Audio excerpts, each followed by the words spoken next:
समय की धारा में समझने लगे हो। तुम्हारा योगदान अवश्य हमें याद रहेगा।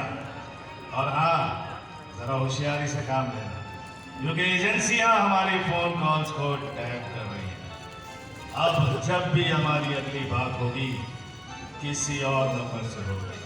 बस तुम अपना काम होशियारी से करते रहना। समझ गए ना बबरा? Okay boss.